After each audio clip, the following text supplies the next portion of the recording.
Are you ready to elevate your food photography with artificial lighting? Whether you're a beginner or want to step up your food photography game, you're in for something special.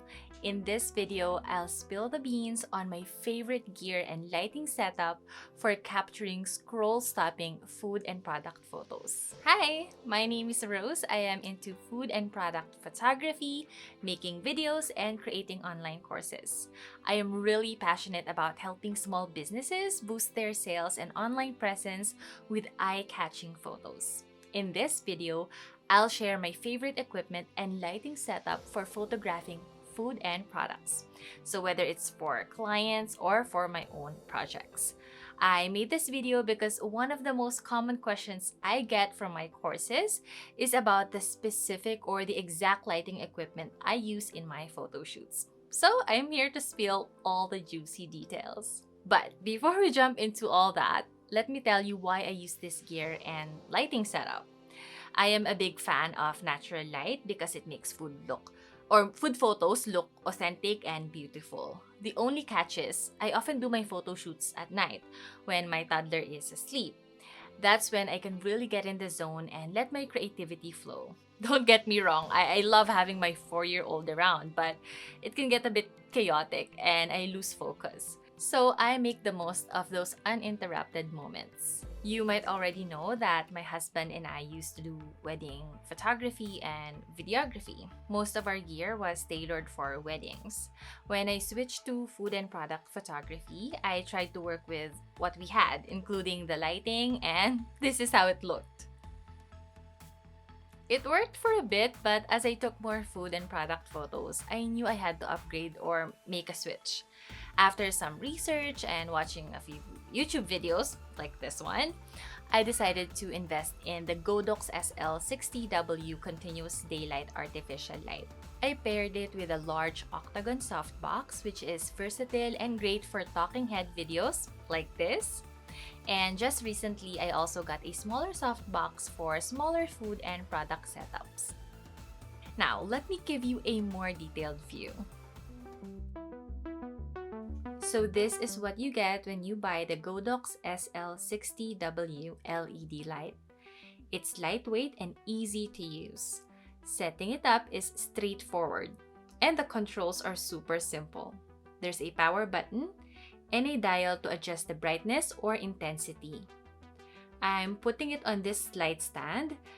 Even though it's a bit thinner than what's recommended, it still does the job well, so I didn't bother buying a special stand for it. After setting the height, my next step is to set the light direction.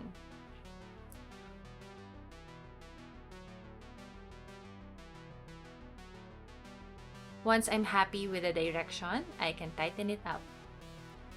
Just be aware that this setup gives a harsh light, so I am using an additional gear or equipment, which is a Godox 60 by 60 cm softbox to make the light softer. It has a double diffusion, as you can see, and the light fits through that hole in the center.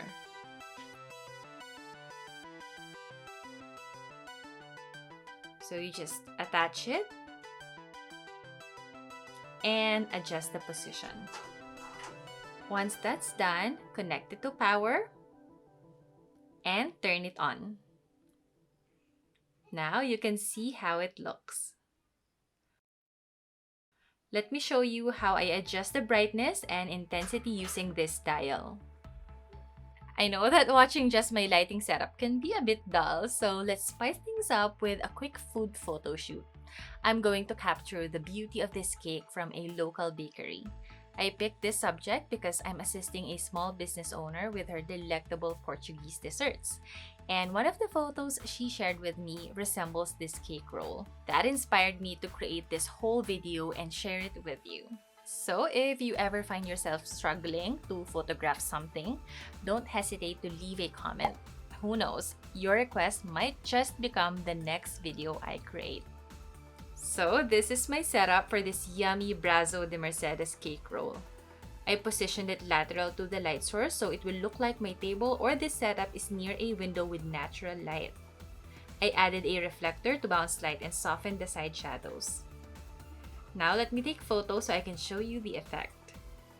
So first, using my iPhone's built-in camera, I am using the 2x or the iPhone's telephoto lens.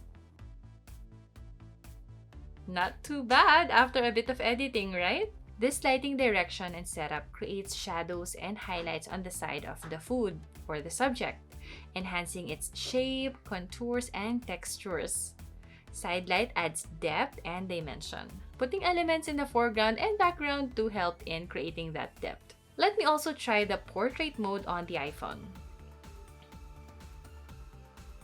It's okay. It tried mimicking a DSLR's shallow depth of field effect, so it blurred the background nicely, but I like the first photo better. Now, let me try using my mirrorless camera with a macro lens. I love it. The lighting looks so soft and highlights the cake's fluffy texture. I actually prefer the blurry look of the background here compared to the iPhone. But honestly, to me, they are all beautiful, showing beautiful lighting and texture. So next, let me show you the effect of backlighting. So let me just do something different by cutting the cake to show its layers. Then rearrange my scene and adding a reflector to help fill the shadow in front of my scene. So backlighting involves positioning the light source behind the food subject facing the camera. And here's the effect.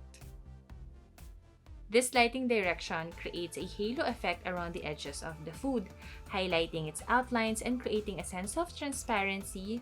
So you can definitely try it and experiment with it to try different moods and effects on your photos. I just wanted to show you in this demo that you can do a lot of things with this very simple lighting setup. I hope that quick demo gave you some great insights. So basically, this is my go-to lighting setup for most of my food and product photo shoots. What I often do is play around with the light's angle and position to achieve different effects. If I bring the light closer to my scene, I get shorter shadows, which works best for those bright and airy photos. But when I move it farther away, I create dramatic, elongated shadows that are perfect for achieving a dark and moody atmosphere. Adjusting the height of the light gives me yet another look. Placing it higher illuminates the top of the food nicely, while positioning it lower creates captivating side shadows, adding texture and depth. As I showed earlier, I can also use this setup to achieve a beautiful backlighting effect. Backlighting is fantastic for giving your photos a dreamy and ethereal vibe, especially when your food has transparent or textured elements. It can even create a rim or halo effect, making the edges of the food glow and stand out from the background. Just a quick tip when using this technique: watch out for exposure issues. The top part of your scene, where the light is coming from, can sometimes appear too bright or overexposed, as we call it in technical photography terms, while the front might look too dark or underexposed. You can fix this by adjusting your camera's exposure settings or placing a reflector in front of your subject to bounce some light and fill in darker areas. Or you can try and fix it in editing, which can be a little challenging if it's too overexposed. Well, that sounded redundant. You get the point. Just remember that in food and product photography, or in photography in general, your goal is to get a balanced exposure. Not too dark and not too bright. If you want a detailed video on exposure, I will also include a link to that video in the description. Now, let's clear the air. This video isn't sponsored by Godox, and it's not an advertisement. I am here to genuinely share the lighting setup I've been using for years, and I still absolutely love it. I haven't opted for setups with flashing lights because I do a lot of videos too. We're living in an era of short videos where people are drawn to quick, engaging content. So, if you want to hop on that trend and make the most of your photography gear investment, consider getting continuous lights. They're great for videos, stop motion, TikToks, shorts, and reels. Photography gear can be pricey, so if there's a way to maximize your investment, count me in. Ultimately, your goal is to create stunning food and product photos that tell a compelling story.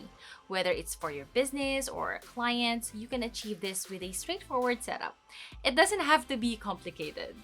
I hope that by sharing my setup, you gain some valuable insights and find one less thing to worry about in your food and product photography journey. Finally, if artificial lighting isn't an option for you yet, don't forget that natural light is still your best and most affordable source of illumination.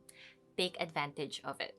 If you enjoy learning like I do, I highly recommend this book, How to Photograph Food by Bea Lubas. It's packed with lighting techniques and principles to help you work with lights in various ways. But if you prefer visual learning like videos, I have classes on Skillshare that dive deep into lighting. You can access these classes and over 35,000 creative courses or classes with a free trial using the link in the description below. In my upcoming videos, I'll be tackling food photography prop styling. So be sure to hit that subscribe button and ring the notification bell. If you found this video helpful, give it a thumbs up and feel free to share your thoughts in the comments. Your kind words truly brighten my day. So that's a wrap for this video. I look forward to seeing you in the next one. Bye!